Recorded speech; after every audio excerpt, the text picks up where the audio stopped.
The following is a presentation of the High Spot Podcast. Making their way to the ring, talking about the world of professional wrestling, the team of Jeff Martin and the Trendsetter, Brian Perga, the Jersey Wrecking Crew.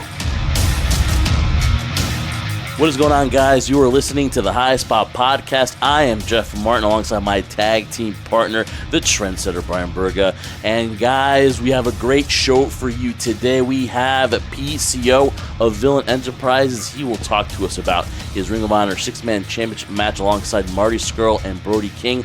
They will take on Mark Haskins, Tracy Williams, and PJ Black.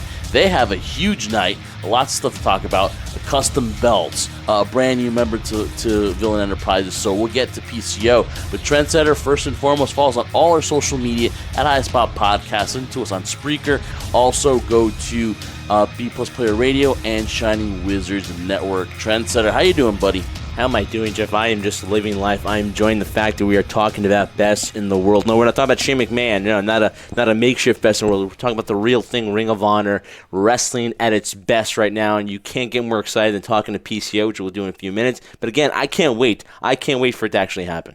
Yeah, we've been wanting to get PCO on for a long time. Finally, get him on. You'll hear his passion for this business, and again, to just the creative juices that are always inside these wrestlers, man. When they love what they do, you can hear the passion come through, and you'll definitely hear it in this interview with PCO. But Best in the World is this Friday, and see, I'm kind of trained to say Best in the World, but no, ROH Best in the World. Let's break that habit, Jeff. ROH Best in the World is this Friday from the UMBC Event Center in Baltimore, Maryland. We've been there before last year. It's a great venue, great matches too. So looking forward to this year's Best in the World. You got a huge main event, Matt Taven versus Jeff Cobb for the Ring of Honor World Championship match. We will break down the card after the interview, but right now, guys, ladies and gentlemen, here is the one and only PCO joining the High Spot Podcast. All right, Trendsetter, Best in the World is this Friday from the UMBC Event Center in Baltimore, Maryland. And one of the matches there that I'm looking forward to watching is going to be for the Six Man Championship between the champions Villain Enterprise against Tracy Williams, Mark Haskins, and PJ Black. And I'm talking to right now PCO. PCO, what is going on? How's everything? Hey, I'm great, Jeff. What about you? I can't complain. I cannot complain. I'm talking to PCO. We've been wanting to have you on the show for a while now, so very happy you give us a few minutes. You know, the titles are on the line this Friday night. Just talk about your opponents for a little bit, and what can we expect? Well, the opponents are going to be like, it's lifeblood, like you said, PJ Black, which is like super talented, like high flyer, and he can do it all, Tracy Hot Sauce Williams, he's like a little bit like a catch as catch can, like it's like really good at wrestling and coming up with different type of moves, and he's a well-rounded fighter and wrestler, so he's going to bring something new to the table. And Mark Haskins is like unbelievable, like unbelievable talented athlete, can do it all. So people can expect a great match, but also I think people are going to be freaking out right from the get-go on the entrances. Our entrance is going to be something like that. It's never done by us, by Villain Enterprises before. It's going to be something really very special. As you probably know, I had the responsibility to personalize the six-man World Championship belts, and me and Destro have been working at it really hard, and can't wait to show the end results to the crowd Friday night in Baltimore. I think they will be amazed, so amazed. They'll really like the end result, and the entrance, like I said, it's going to be something spectacular. PCO, this is Brian. I mean, the way you're talking about it right now, I can sense the excitement too and the anticipation when you guys do actually come out there in Baltimore. But my question to you is, throughout your illustrious career, do you still get those butterflies when you're about to go through that curtain? Or is it something where, this is work, this is your job, this is what you do, and it's just another day? No, I think the day that you don't have butterflies and you don't want to perform on a highest level and you don't feel nervous about it because it's you anticipate the best, you anticipate to be at your best, and so there's always that stress there, and I think it's a good stress. It's a stress that makes you want to do well, it makes you want to perform to at the top level. So the day that I won't have those butterflies, that's for sure I won't wrestle anymore because that's connected with the passion and with wanting to do well and things like that. So it's for sure it's always going to be there. I mean, it's kind of the thrill of doing it too. It's like it feels good afterwards. When everything is done, then you can enjoy it. But before, you can't enjoy anything before. I mean, you're trying to enjoy, but you really want to perform. That's the thing that goes through your mind. And once you did perform, then you can take it easy a little bit more on yourself. Looking forward to debuting those custom six-man titles on Friday at Best in the World. Now, Villain Enterprises, it's got to be fun. I know Brody and Marty have been in Japan, and Marty's been in Australia, so you guys are getting back together after maybe a little bit of absence from each other. Just talk about the dynamic of Villain Enterprise and when it formed and where it is now. I think the chemistry always has been good between us because I met Marty in general way back in 2007 when he was almost new into this business. He maybe had a year into the business or something like that, a year and a half, or he's pretty just coming into this world. And I was there working full time for All Star Wrestling, and then I ran into him and Nick Aldis. Because they were working for the same company that I was, and they're from over there. They're resident there. That was their house, and then I knew that they were talking with Harley Race all the time. They were about to get to the U.S. and go through some training camps with Harley, and they had big plans for themselves. I kind of lost sight of Marty after that, after I left England in 2008, and I came back here home in Canada. And then I was watching ROH, like when it was on TV, and Marty's cool. Yeah, I know that guy. He's not the same guy. He had long hair, sunglasses, full gimmick on, and like in England, it's like there's no TV, but it's always packed everywhere. But without TV, they're doing great, like running 7 days a week. But there's no storylines that are, you don't really have to get over, there's no okay, who's the most popular or whatever. I mean, it counts, but I mean, it's more basically the yay and the booze, at the end of the night, So performance do count, but it's another type of mentality, it's another type of business. Now when you're on a weekly show, all the little things makes a difference. Entrances, being a good charismatic guy, showmanship, things like that, and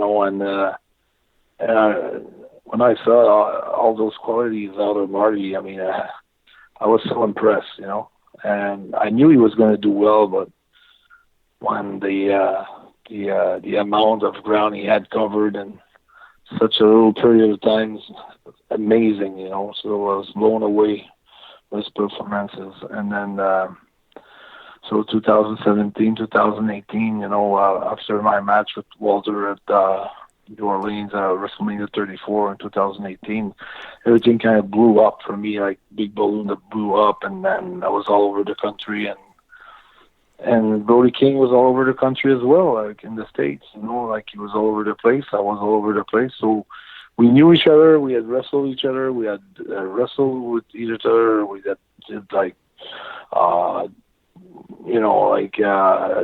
three-way matches and all kinds of stuff. So, so the chemistry is there, even though like they were away for a month. We keep in touch, always texting each other, taking news all the time, and they were asking, how I was doing with Ring of Honor while they were in Japan, and vice versa. And then lately we've been like in touch a lot because we really want to do well and really want to kind of impact the world this Friday in Baltimore. So yeah, it's the dynamic is exceptional. PCO, you kill it with your social media. The stuff that you do is amazing. It's very creative. It's original. And the stuff that Marty and Brody have been putting out, too, as you guys are finding the fourth member of Villain Enterprise. How much ideas do you guys throw back and forth at each other? Is it something that's, everyone has a part in it? And how much do you have a say in who the fourth member is? Because they've kind of been scouting outside of the country here. How much dialogue do you guys have back and forth about who this fourth member, that there's a lot of rumors that we're going to find out this Friday night who the fourth member is of Villain Enterprises? How much dialogue do you guys have back and forth? Quite a lot, like every time, we've been discussing that like for almost 3 months now, 3 or 4 months, on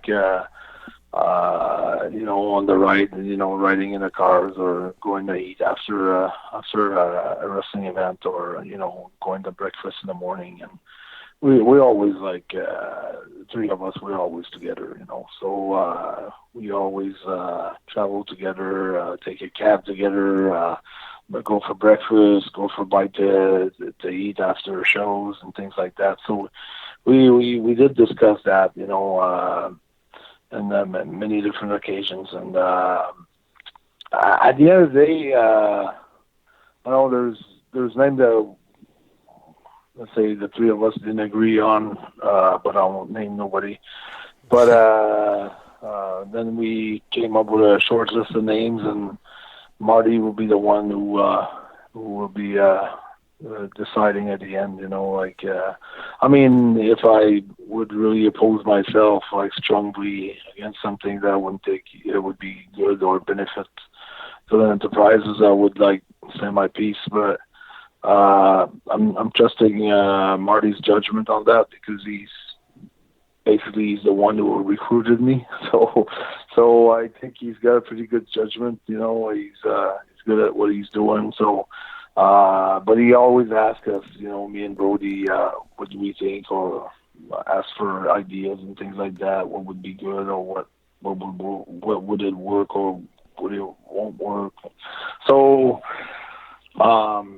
he values our opinion a lot. But the surprise, this will be a big surprise this Friday as well. So there's a lot of things to be looking for this Friday in Baltimore. Tell you what, PCO, I can't wait. I am getting excited. I'm actually salivating right now. That's how excited I am to it, man. For Best in the World, because I can't wait for it to happen, and we're only a few days away from it too. But PCO, something that, moving a little bit off topic here in terms of Best in the World, is that I've followed your career ever since your time in World Wrestling Federation, at the time WF, now it's WWE, and now what you're doing currently now with Ring of Honor. I mean, to me, it's like anybody outside looking in is probably looking at it as like, wow, look at the longevity. But also, I think the key nowadays more than ever in terms of creating longevity in this business and creating a successful career, depending on the person, how they would identify a successful career would be. But it's always about recreating, reinventing yourself. And one thing that pops into my mind is another fellow Canadian, Chris Jericho, who's done a great job of reinventing himself. You are in that same category, PCO. What do you attribute in terms of your longevity of always recreating, reinventing yourself? Is it just something that you're always constantly doing, or is it something out of pure just creativity in your mind? Yeah, one thing that really wanted to get away, it's like getting bookings or getting, making money out of.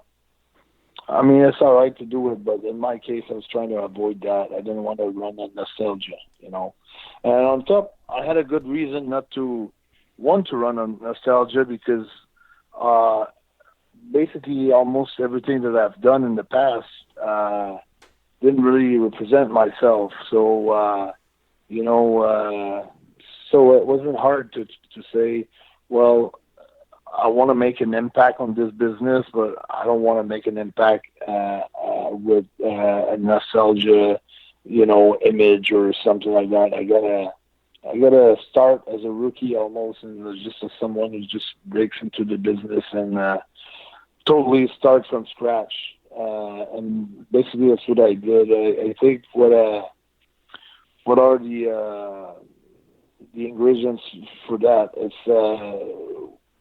accepting that everything evolves in life and accepting changes.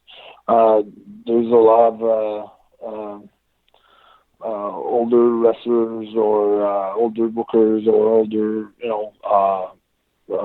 executives that were involved in the late 80s or 90s and things like that. And sometimes he thinks that guys should sell more, that guys should do this and do that. And I'm not saying that they're wrong with it. I'm just saying it will not be like it was. It has changed. It's evolving. So you have to embrace changes. That's the key. For me, that was one of the key. I didn't want to tell the guy that I was wrestling that it was not the way that they were doing it. That was not the way to do it, and that I knew the way to do it. I wanted to do what they were doing and incorporate that into my own style. Meaning, let's say, combos are really popular, sequences are really popular. It's you're stacking things on top of each other.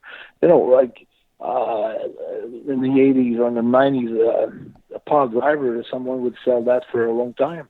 Pile driver is still a pretty strong move. It could be somewhere where you go for a finish, or it could be a finish, but also something like sometimes it could be a setup for another move, like a pop-up power bomb could be something that's going to set up your finish.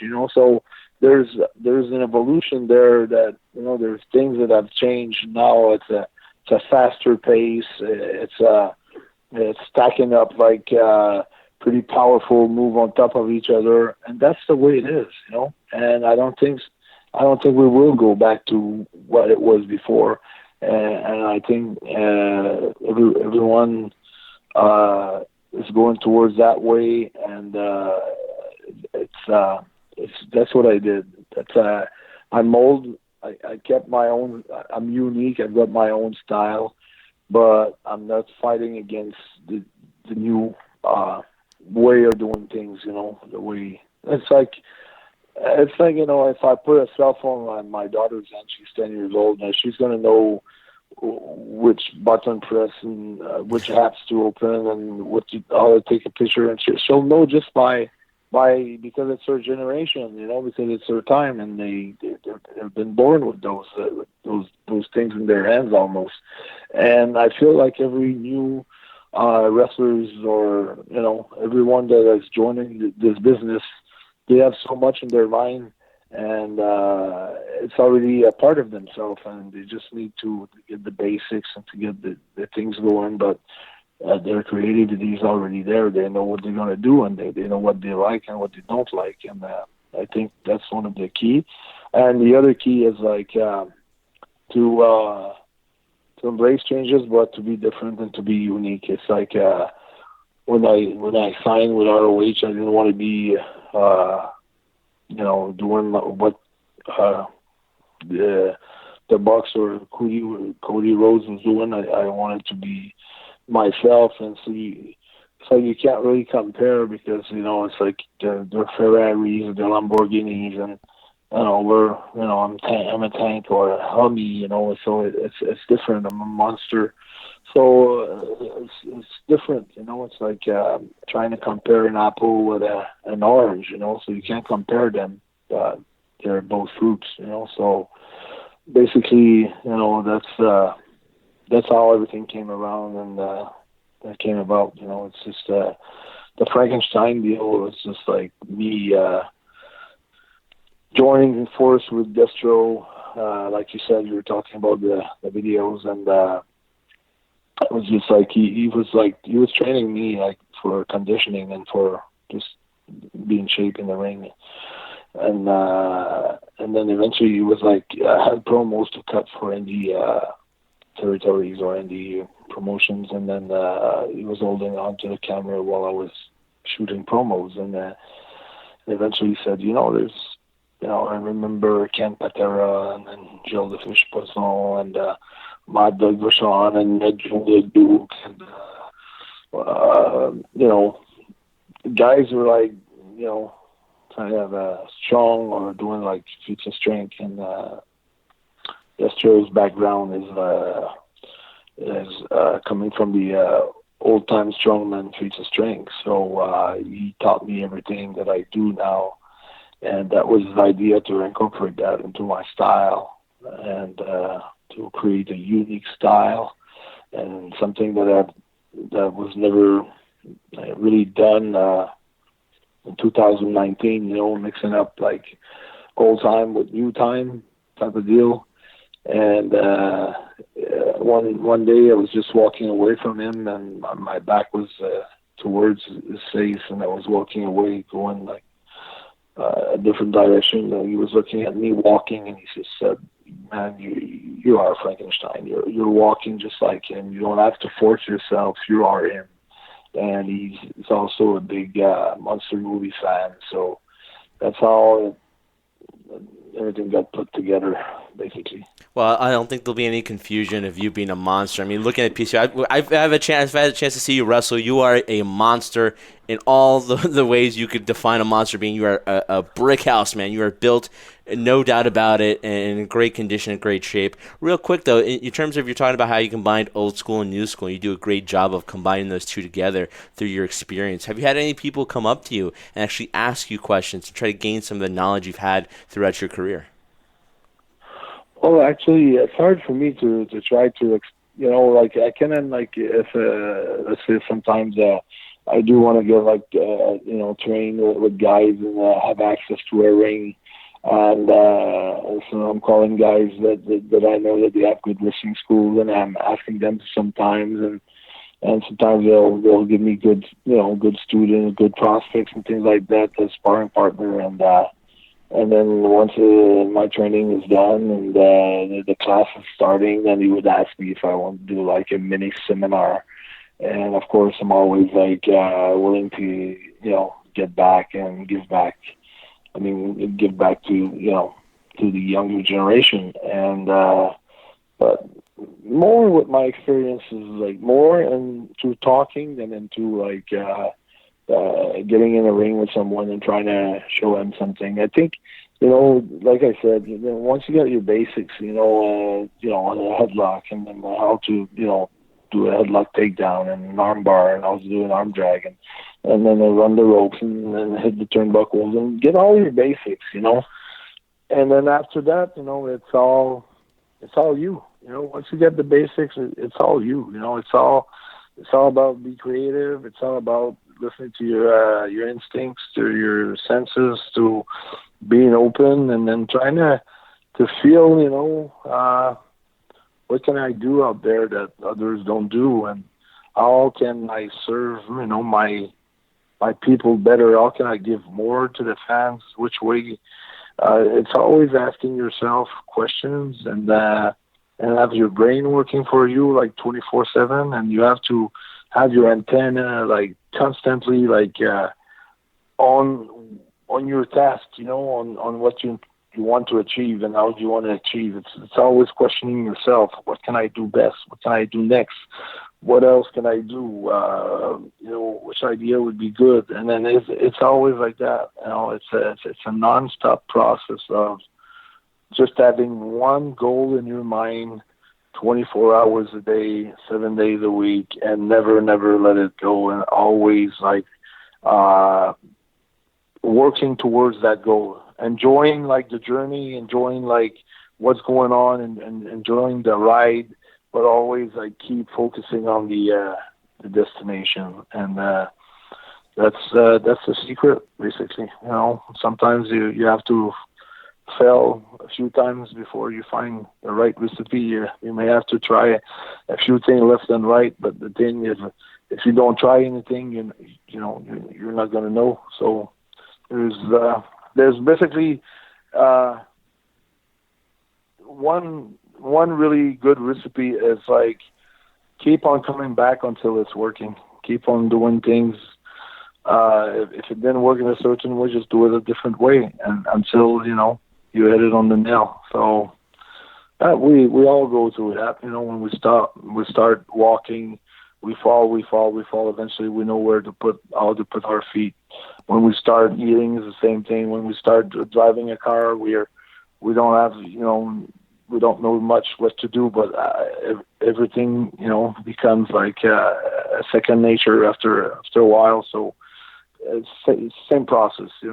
Talking to PCO, your set of matches in Ring of Honor the last 6 months has been tremendous, from debuting after a final battle to having your matchup with Matt Taven for the Ring of Honor Championship to winning the tag team titles with Brody to being part of Villain Enterprises. What's been your favorite part so far in Ring of Honor? Or even to MSG for the G1 Supercard. What's been your favorite? I mean, there's so many to choose from, but if you had to pick one moment in your over 7 months tenure in Ring of Honor, what would it be? Yeah, there's so many high moments there. I mean, MSG is probably the greatest moment of my career, because just having the chance to get an entrance like that, the electric chair, the smoke, the electricity, the 22,000 people just chanting, he's not human, ta ta ta ta, he's not human, ta ta ta ta, and they're just going crazy about it, and then just going with that, getting power bombed from the inside of the ring to the cement floor, and having like camera going into the crowd, and having like people crying and people being like scared and things like that. And it's not because I like to see people crying and getting scared, because what I do like about that is the fact that a wrestling night is supposed to be about going through a roller coaster of a bunch of emotions, going from the highs to the low, to the being scared, to the being happy, to the being, maybe like pissed, and then to be happy because someone's getting a beating and things like that. It's kind of it makes you like detached from the regular day problems in life and things like that. Or sometimes you see something in the ring that makes a parallel with something that you're going through into your life, and finally when it does break through, it kind of feels like it's you also breaking through. So there's a lot of things going on, a lot of things are going on through a wrestling evening and a wrestling match. And I think that the fact that I brought different emotions that night, and I think I did my part very well, and then I'm very proud of the way that everything went from the beginning to the end. But I mean, to be totally honest with you, 2019 has been my most successful year of my entire career. There's so many great moments. At the 17th anniversary of Ring of Honor, winning the ROH World Tag Team Championship, and then with me, Marty, and Brody winning against Matt Taven and TK and Vinny, I think the Kingdom, winning the 6 Man Tag Championship, and then another like strong moments were winning the NWA Tag Team Championships, and then the Crockett Cup, which is like one of the greatest moments of my life, because the only other three things that I wanted before was the Road Warriors, Nick Stackolo, Dusty Rhodes, and Sting, and Lex Luger. So looking at that and adding Villain Enterprises, Brody King, and PCO with those names, it's pretty surreal, and it's been a fantastic year so far. So really, really looking forward to the end of my contract, and then to finish this year like strong. Okay, good. The end of my contract, saying, well, renegotiating something else and things like that. I really want to finish strong, to be in a position to renegotiate something good, for both parties. Is that what you want to do? Do you want to have continue your run in Ring of Honor if it's doable? Well, we'll see how everything evolves, how everything goes, and so far that's what's on my mind. I don't have a crystal ball, but that's my focus right now. It's to make the best out of it. Like with Ring of Honor, I think there's place to grow, and I think there's a very talented roster, a very talented company. I mean, it's amazing PCO There's so many talking dream about matches, though, those. still left to see, Trendsetter. There are so many dream matches, but also the mere fact of going back and reliving all those moments, the Crockett Cup, and then obviously the one where he was powerbound from the outside of from the ring to the floor. I felt that too. We were there, man. I can't imagine what PCO was feeling after that. It was ridiculous, and that's why they're chanting "He's not human." It was crazy, but in a good way. I'm glad you're fine. But I mean, you're talking about all those things, and you definitely tell the enthusiasm you have in your voice when you're talking about it. Though the year's not over yet. You said you want to finish strong, but also are you enjoying the ride too? Because what I've noticed too, a lot of people in this industry, whether they're starting out or they're in the thick of things, and they're continually going from show to show, they're always goal oriented and worrying about what the next thing is. Have you had a chance, especially at this point in your career, to really enjoy the ride and the journey instead of worrying so much about the destination? So much. And I think that's been another recipe for success in my case. It's like the most important day for me. It's not the day that I'm going to become the world champion or the day in the future. It's today. It was today, and tomorrow is going to be tomorrow, and then every day is like that. I'm living my day like it was the last day of my life all the time. And I've said it before on different documentaries, the one with Kenny Johnson, Burn the Ships on YouTube, which is like already like 90,000 people that view it. I mean, I live my life like there was no yesterday and no tomorrow. It's I'm really always focused on the task, that I have. Right now, I'm doing this with you, and this is my main focus. And yeah, of course, I'm preparing for Friday. I'm making plans for Friday, but I don't underestimate what I have to do in order to be ready Friday every day. So it's like, okay, you can plan for something, but most of the time, the most important part of the time, it's the time that we're going through, and I think that makes a given moment so strong that at the end, if you think about it, there's not one moment that the future, you're not living it in the present. So like being able to be focused on everything that I do on the present time, it allows me to have a stronger future. And I think this is something that I was not aware when I was on my first run in WWF or WWE. I was always thinking, well, when I'm going to be, let's say, World Tag Team Champion, then I'm going to be happy. And then when I was there, I wasn't happy again. And I was thinking when I was going to be an Intercontinental Champion, then I could be happy. And then it's always like you're running after a carrot that it's an imaginary one, Mm-hmm. So it's all right to have goals because it makes you surpass yourself, but not at the detriment of being miserable. So that's the most important thing that I've changed in my life. And people are talking about PCO's resurrection, but in order to resurrect in the ring, I think I had to resurrect as a person first, and I think that did allow me to being able to resurrect in the ring as well, because you can't separate personal life from career or career from personal life. They're both related together, and if you're miserable in your life, it's impossible to have a great career, I think. And I think if you're miserable in your job, it's almost impossible to be happy at home. So they're related to each other. So I think this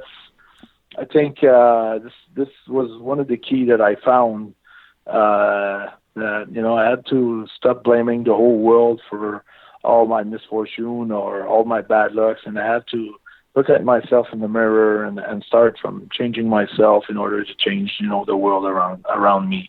And that's what I took when I did take full responsibility for everything that happened to me in my life, and then I was capable of changing things, slowly around me. So that's the big lesson that I've learned, and then it's there's just so many ways that we can discuss, a pro wrestling career.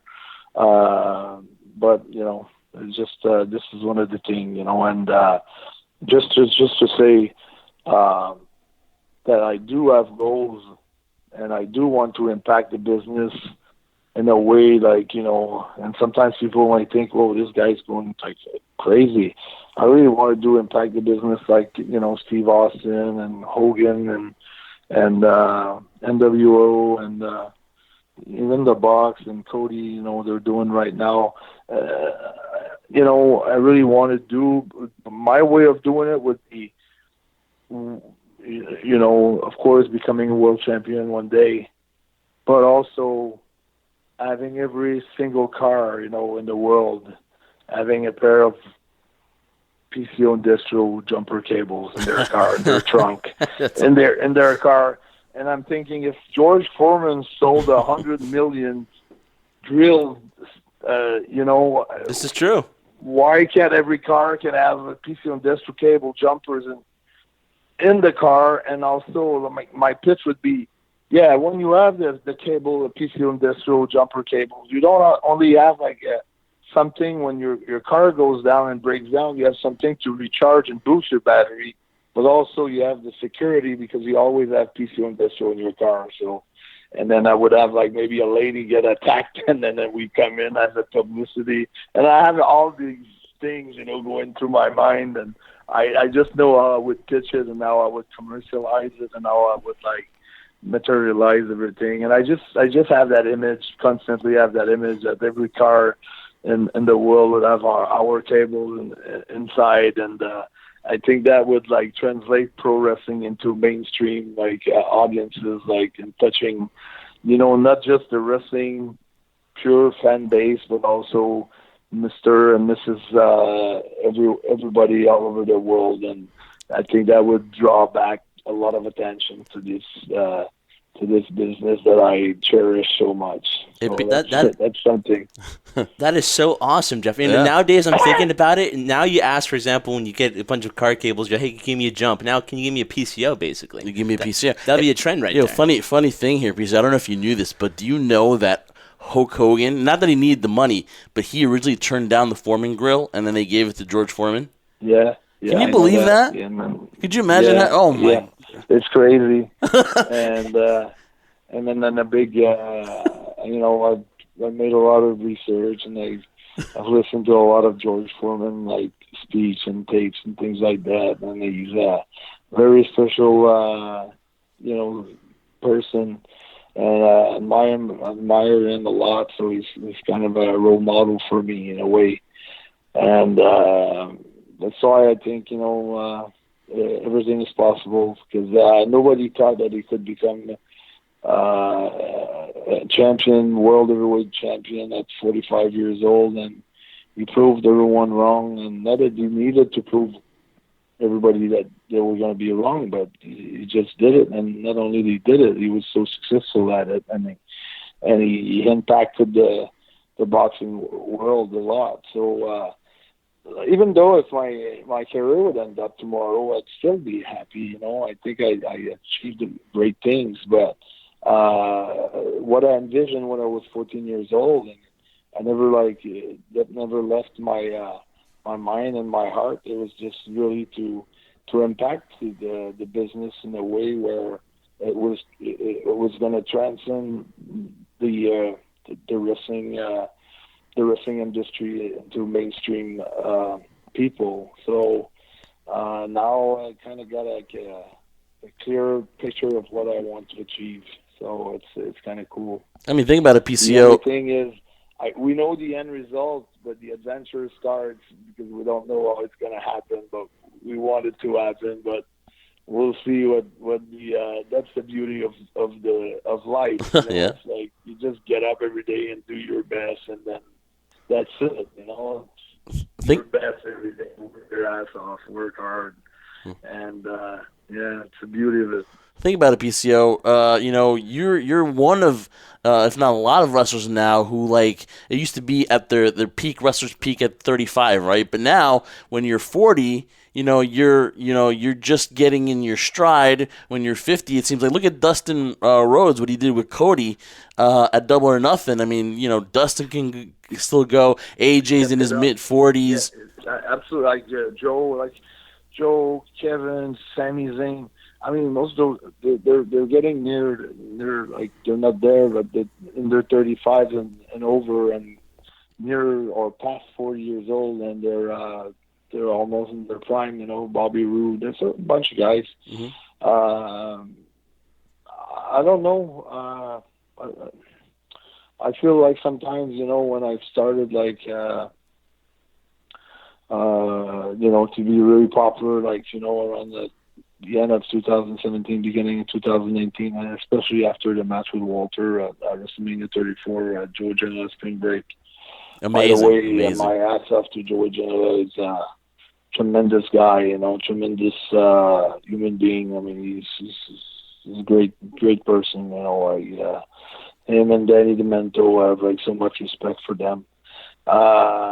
They believed in me, and they gave me the opportunity, and I mean, it's great. But what I wanted to say, it's like, since I've been, like, reborn with the jumper cables and the car battery and the electricity, and then I became the French Canadian Frankenstein. It just seems to me that suddenly there was monsters all over the place. Like, there's girls monsters, there's guys monsters, so I think it created, like, some sort of a fashion or a trend or something that people thought, oh, if it worked for PCO, it's probably going to work for myself, or trying to find monsters that would work with themselves and things like that. But for me, it was not a matter of I'm going to personify, Frankenstein, and that's going to work because the movie was good. It was just something that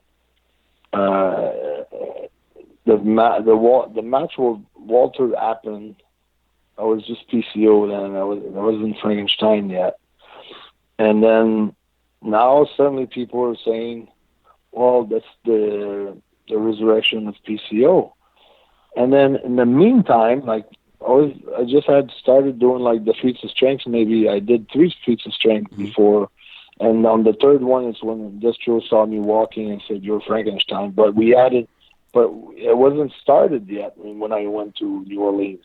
It started after New Orleans. And then, so it kind of, the resurrection was like, okay, it resurrected men, and now we have this character, Frankenstein. But now Frankenstein was dead, but the electricity becomes alive. But then I was resurrected before I was resurrected. You know what I'm saying? Like, I was already resurrected as a wrestler before I was resurrected as a character. So it was like, damn, that's the character I was looking all my life for, And then it's not me who found the character; it's the character who found me. So it was the other way around. And then we were shooting videos without knowing that they were scenes of the movie. That's new. That's how we knew how we were on the good track, on the right track, because there was so many hazards that I would tell you that I didn't know, and you would believe me that there was that many hazards and coincidence that happened, and that I can call them synchronicity, because, I mean, if I would try to imagine something like that, I couldn't, it was just due to happen, it was just due to happen. So it's not saying, oh, the monsters now are over because PC was a monster and it got over, because my character actually found me. It's not me who found that character. So it was like a bunch of things. Destro was a monster fan, was a Frankenstein fan, and saw me walking, and I was walking like Frankenstein without forcing anything. And this character had become an extension of who I am in real life. And having the doctors since my young age telling me that I'm not normal because I'm healing too fast, because I'm recovering too fast, because I break something and I still play and things like that. And it was like that all my life. And even my wrestling style, I would always use my own body as a weapon, so to speak. And then people would look at me, that doesn't make sense. But now with that character, everything makes sense, and it's really who I am. So it's pretty darn cool. Well, PCO, the way it turned out. PCO, I want to thank you for the time. Best in the World is this Friday. So much to look forward to. The custom belts, the match itself, the debut of the fourth member of Villain Enterprises, and that is Best in the World this Friday in Baltimore. You can catch it on Fight TV and on the Honor Club. And, PCO, we'd love to have you back on again. There's so much other stuff we'd like to talk to you about, but thank you for the time. And again, inspirational, and again, so much more left for you to do in Ring of Honor, and looking forward to this Friday, my friend. Yeah, and you can see that the creativity never stops.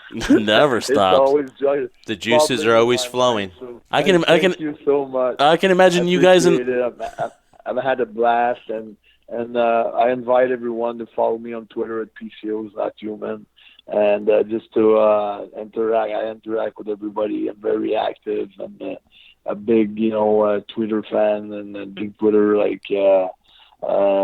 really involved in it, and with everybody that are interacting with me. So I invite everyone to do that. And guys, thank you so much for having me on your show. It's been a pleasure and a blast. Thank you, PCO.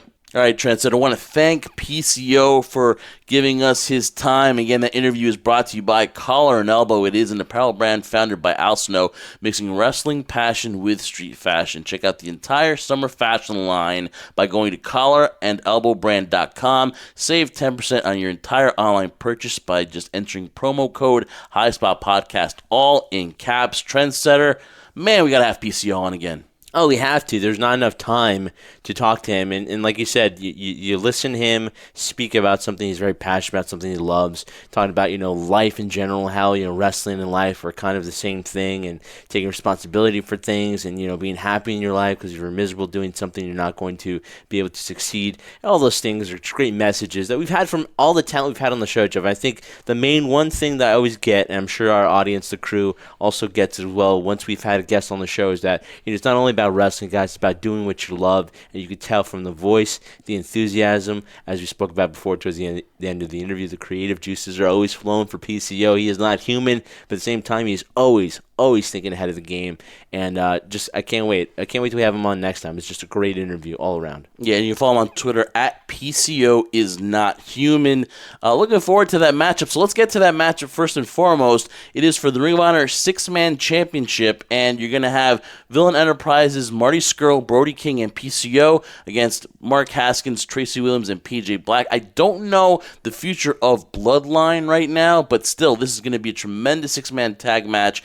And listen, we saw Marty Scurll and Brody King scour Australia and Japan for that fourth member of Villain Enterprises. I don't know who it's going to be. PCO trusts Marty Scurll's judgment, but that's going to be just one of the side stories here because you have a great matchup, and I kind of believe that at the end of the day, Villain Enterprise is going to walk away still the champions. I'd agree with that too, but isn't half the fun too, Jeff, that we don't know who Marty Scurll is selecting, who he thinks is going to be the fourth member. It's the first time I can remember nothing's leaked itself out. Nobody's talking about it on the internet. Actually, we're all going to be surprised if it does happen. It's not a guarantee it's going to happen at Best in the World, but if it does, we will all be surprised together.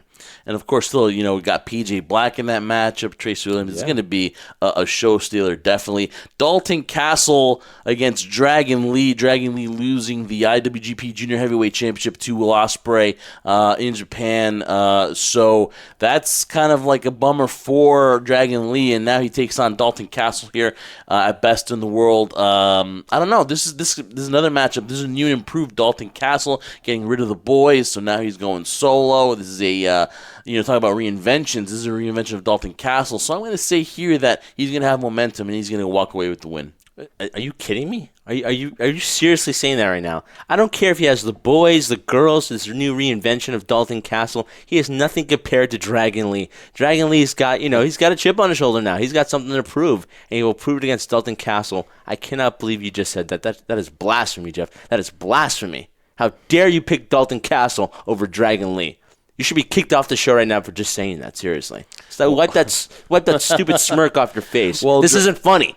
This isn't funny. It's still real to me. Damn it. Well, Dragon Lee, of course, losing to Will Ospreay at Dominion in that incredible matchup too. So he may be just worn out from all the wrestling that he's done too. So that's going to be another great match. How about this matchup, folks? Free match for everyone is Flip Gordon against Roosh. It's going to be a tremendous matchup. Now, hopefully one day we'll get Is that how you say it, Roosh? Roosh. Hopefully, yeah. Well, that's how he said it to me when I interviewed him that day. Yeah, that's going to be another matchup, and you get it for free, folks, on the Honor Club. So definitely check that out because you will get that match totally free of charge. A little incentive into watching all the festivities of Best in the World. But what can you say? Flip Gordon in 2019, has that mindset that he wants to be the face of Ring of Honor. Definitely very talented, has that it factor. And Roosh is a guy that is just a bulldog and has been very impressive since signing with Ring of Honor. This is a toss-up for me. I'm going to go here that Roosh comes out the winner. I would agree. I'm a fan of Flip Gordon, but I think Roosh is going to come out victorious in this one. And what a great way to kick off. Start that free match for you guys to give the incentive to go and watch the rest of Best in the World. All right, so let's move on. Another matchup here. The Allure, Mandy Leon and Angelina Love taking on Jenny Rose and the Ring of Honor Women's Champion, Kelly Klein. Your thoughts here on this matchup? Well, I'm excited for the first time we're actually see Mandy Leon wrestle in the ring. I've been slighted so many times. Finally going to see her in this new faction she's a part of. It's going to be interesting because a lot of this tension's been built up not only from what we saw last time when Kelly Klein won the Women's Championship, the Ring of Honor Women's Championship, the Women of Honor Women's Championship, but then this bickering back and forth. It's all going to come to a head here. So I'm looking forward to it because you know what? Enough talk. It's time to produce it in the ring. Yeah, and the X Factor could be Velvet Sky in the corner of Mandy Leon and Angelina Love. So I'm actually had to think about this, and actually now I think that the Allure has the advantage here. So I'm going to go with the Allure in that one, and I'm going to see what Kelly Klein can do. She's going to have to be dependent on Jenny Rose to pull her weight in the ring, so we will see what happens. It's a lot different when you're going one-on-one to be in a tag team action. I think the Allure may have a little bit of advantage in that. Nick Aldis and a mystery partner. It was supposed to be Nick Aldis and Colt Cabana taking on the Briscoes, but now Colt Cabana's got an injury. He will be unable to compete. We will find out who exactly will be Nick Aldis' partner at the event. Listen, I don't care, Colt Cabana would have been a good partner, but now when you're going into a ring and you don't know who your tag team partner is going to be, you got to take on a tag team like the Briscoes, who are without a doubt one of the best tag teams in the world.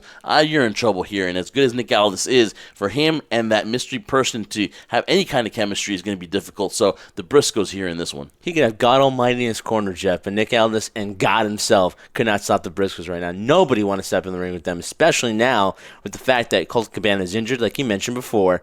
Man, what a battle he's got tested for him right now because we don't know who the partner is, but at the same time, you're going up against the Briscoes, you better get ready for a fight. So I got the Briscoes in this one. Pure scientific rules in this matchup, Trendsetter. Jonathan Gresham, the Octopus, takes on Silas Young, a newly signed Jonathan Gresham. Congratulations on him re-signing with Ring of Honor. And Silas Young, the last real man. Your thoughts on this matchup? This is going to be a great match. That's my first initial thought process. I mean, great for Jonathan Gresham. He has definitely made a name for himself in Ring of Honor, coming up from the ranks and really working his way up to developing the identity and more importantly, the emotion of the crowd actually getting behind him. Silas Young, what do you want to say? This guy draws what everybody wants, heat. People hate him. They despise him. Great clash in styles, but at the same time, don't hold anything against Silas Young because he might be the last real man, but he can go in the ring as well. So as much as I like Jonathan Gresham, I'm leaning towards Silas Young in this one. And you never know where Bully Ray is going to be. Usually is lurking somewhere and usually sides with Silas Young. So I'm going to go with Silas Young here in this matchup. The Ring of Honor World Television Championship is on the line. Congratulations to Shane Taylor. He won the big one, defeating Jeff Cobb, and now he will take on Bandito for this Ring of Honor World Television Championship. A contrast in styles. Shane Taylor's going to want to keep it to the ground, be very much forceful, but will Bandito be able to handle that, or will it be high flying? Listen, he's got to get to the ropes. He's got to do his high flying stuff to compete in this matchup, because if not, Shane Taylor's going to walk away here with the victory.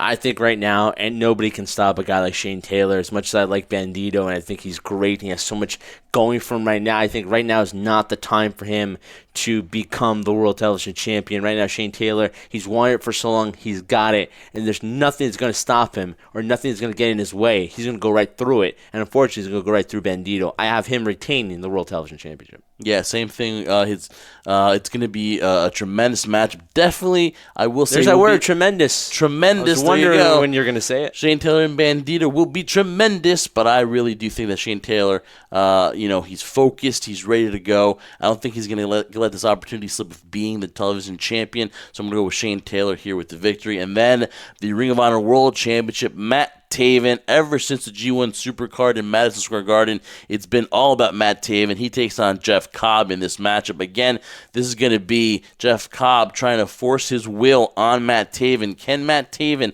outlast the power of Jeff Cobb? We will find out at Ring of Honor Best in the World, but I'm going to go with Matt Taven here. He's been on a tremendous roll, having match after match quality, and talking to PCO and that matchup he had with Matt Taven in October at the War of the Worlds. It just shows you just how cagey, just how much Matt Taven, it means for him to be the champion, and I think that he's going to be able to defend the championship, maybe by the skin of his teeth here, hold on to it, but I think Matt Taven comes out victorious. Matt Taven has wanted this for God knows how long, and as much as Jeff Cobb is a powerhouse, and kind of a contrast from the World Television Championship match to this one, the power and the strength goes to a guy like Jeff Cobb, but Matt Taven's been around. He knows what it takes to not only win but defend it, and right now this is Jeff Cobb in a whole new world.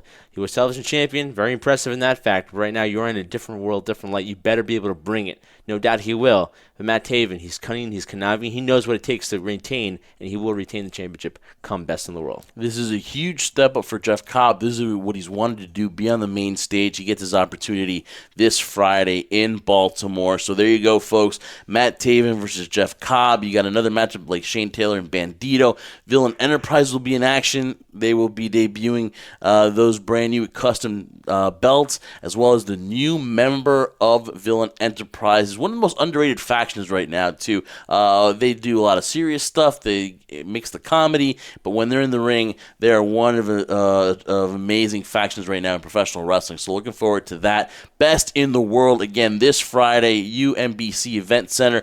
Tickets are still available. Guys, go check it out. And man, Trendsetter, what a weekend of wrestling you've got, because not only do you have Ring of Honor Best in the World, you also have Fyter Fest AEW Presents. It'll be free of charge on Bleacher Live, so definitely sign on to that. But again, for the wrestling fan that's kind of grumpy with WWE right now, that didn't like Stomping Grounds, that really is not happy right now with Seth's tweets about the company, you get to watch pure wrestling this weekend. Sit back and relax. Best in the World and Fyter Fest. Well, yeah, it goes back to the point we were trying to make several weeks ago, too, that there's variety now. There's other things. So you're not happy with Stomping Ground. You're not happy with Raw or SmackDown. You're not even happy with the product that W's going with right now.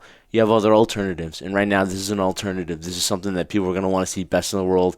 We're also going to see what AEW has next up their sleeve too, and as we get closer and closer to them being on TV late in the fall, hopefully a little bit later than that, because you know what, I want summer to last, believe it or not. Don't want to go back into the fall season. Weather's just getting nice here in the metropolitan area, so hopefully it stays that way for a while, but you're right, there's alternatives there are things to watch. So you're not happy with WWE? Go check out Ring of Honor. Go check out New Japan. Go check out MLW. Go check out AEW. Go check out anything you want. Impact. Go. The world right now is open to anything else you want to see if you're not happy with one particular product. I'm not just singling out WWE. That's always the main focus that people complain about. But at the same time, choose what you want to see and enjoy it. And we're enjoying it as wrestling fans, along with you guys, the crew. I mean, again, I want to thank PCO for tremendous. Go ahead. You said tremendous. We're keeping it there. All right, fine. PCO, thanks for a great interview. Also, follow us on all our social media at HighSpot Podcast. Leave a 5-star rating and review on Apple Podcasts. HSP is on Spreaker, Shining Wizards Network, and B Plus Player Radio Network. Also, check out our YouTube channel for all our video content. Like and subscribe there. And go to Pro Wrestling Tees because the crew is on ProWrestlingTees.com. Buy a shirt, look good for the summer, and definitely you will not regret getting that shirt. That beautiful charcoal gray that we chose look great in the summer with a High Spot Podcast t-shirt. So definitely do that, and there will be a sale in July, 20% off. So if you want to wait for July 1st to the 8th, so be it. But again, though, go to the Pro Wrestling Tees store and /High Spot Podcast and buy a shirt. Trendsetter, best in the world. Looking forward to it. And again, looking forward to being with you here next week for another great episode of the High Spot Podcast. Well, of course you are, guys. I mean, why wouldn't you be? But you guys have been listening to the High Spot Podcast along with my tag team partner, Jeff Martin. I am the Trendsetter, Brian Berger. Thank you guys so much for listening to another episode. Another tremendous day. I hope we have a tremendous weekend, guys. And remember, we do this for one reason and one reason only. We do this for you, the crew. Tremendous!